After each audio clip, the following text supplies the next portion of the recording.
मुख्तार अंसारी से जुड़ी आज एक बड़ी खबर सामने आई, लेकिन ये खबर कुछ अलग है। मामला मुख्तार से जुड़े केस की सुनवाई का है।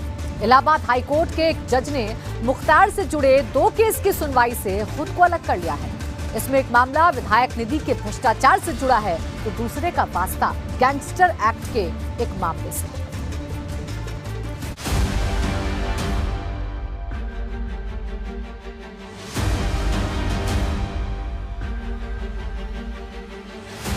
मुख्तार अंसारी के मामले से हाई कोर्ट के जज का किनारा।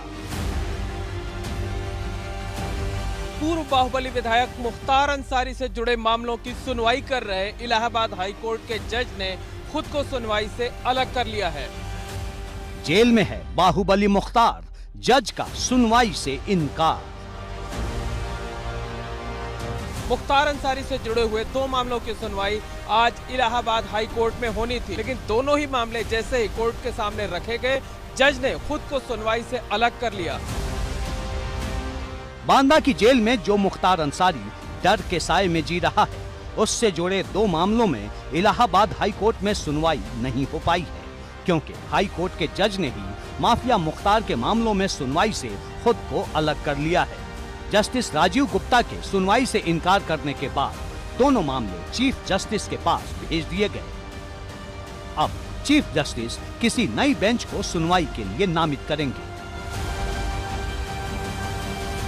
माफिया घोषित किए गए पूर्वांचल के पूर्व बाहुबली विधायक मुख्तार अंसारी से जुड़े मामलों की सुनवाई कर रहे इलाहाबाद हाई कोर्ट के जज ने खुद को सुनवाई से अलग कर लिया है। मुख्तार अंसारी से जुड़े हुए 2 मामलों की सुनवाई आज इलाहाबाद हाई कोर्ट में होनी थी। दोनों मामलों की सुनवाई जस्टिस राजीव गुप्ता की बेंच में होनी थी, लेकिन दोनों ही मामले जैसे ही कोर्ट के सामने रखे गए, जज ने खुद को सुनवाई से अलग कर लिया। दोनों मामलों को चीफ जस्टिस के पास भेज दिया है और उनसे कोई नई बेंच गठित करने की अपील की है। मुख्तार को 1 साल पहले ही पंजाब से बांदा जेल शिफ्ट किया गया था। तब से ही वो तन्हाई बैरक में बंद है, लेकिन उसके नाम का खौफ आज भी कई लोगों में जिंदा है। जिन 2 मामलों से हाई कोर्ट के जज ने खुद को अलग किया, उसमें एक मामला विधायक निधि में भ्रष्टाचार का है। साल 2012-13 में विधायक निधि में भ्रष्टाचार के मामले में चार्जशीट दाखिल की गई थी। मुख्तार अंसारी ने इस चार्जशीट को इलाहाबाद हाई कोर्ट में चुनौती दी थी। मुख्तार की तरफ से कहा गया था कि पिछले 17 सालों से वो जेल में बंद है, जिसके चलते उसकी तरफ से कोई गड़बड़ी नहीं की गई है। उसने जो सिफारिशें की थी और जिन स्कूलों को विधायक निधि के पैसे दिए थे, उसकी सत्यता जांचने का काम जिला प्रशासन का था और दावा किया गया कि जेल में रहते हुए वो सच्चाई नहीं जान सकता था। इस मामले में पुलिस की ओर से दाखिल चार्जशीट को रद्द किए जाने की मांग की गई थी, जबकि दूसरा मामला आजमगढ़ के तिरवा थाने में गैंगस्टर एक्ट के तहत दर्ज मुकदमे से जुड़ा है। मुख्तार अंसारी ने इस मामले में जमानत अर्जी दाखिल की थी। दोनों मामलों की सुनवाई जस्टिस राजीव गुप्ता की सिंगल बेंच में होनी थी।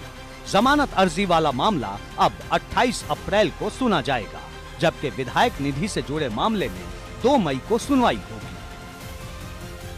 राजीव गुप्ता साहब ने मुख्तार अंसारी की इन दोनों मामलों की सुनवाई करने से इनकार करते हुए माननीय मुख्य न्यायाधीश को फाइल को वापस भेज दिया है। अब माननीय मुख्य न्यायाधीश द्वारा किसी अन्य न्यायाधीश को नामित करने के बाद पत्रावलियों की सुनवाई होगी। मुख्तार जिस बांदा जेल में बंद है, वहां से कुछ दिन पहले उसे पेशी के लिए लखनऊ लाया गया था। 19 अप्रैल को जब मुख्तार के वकील ने उससे जेल पहुंचकर मुलाकात की थी, तो बाहर आकर मुख्तार की जान को खतरा बताया था और ये भी दावा किया था कि मुख्तार की हत्या की साजिश रची जा रही है। जेल में मैं पूर्व विधायक मुख्तार अंसारी से वकालतनामा पर अक्षर कराने के लिए जो माननीय न्यायालय का आदेश था, उसके अनुक्रम में मैं आया था और मुकदमे में राय मशविरा करने के लिए कि मुकदमे में आगे की क्या करना है, उसके बाबत उनसे मतलब सलाह लेने के लिए मैं उनसे मुलाकात करने के लिए आया था। मुख्तार अंसारी भले कई सालों से जेल में बंद हो, लेकिन उसके नाम का डर आज भी पूर्वांचल के कई जिलों में देखा जाता है और उसके मामले से हाई कोर्ट के जज का अलग होना अब चर्चा का विषय बन गया है। एबीपी गंगा के लिए प्रयागराज से मोहम्मद मोइन की रिपोर्ट।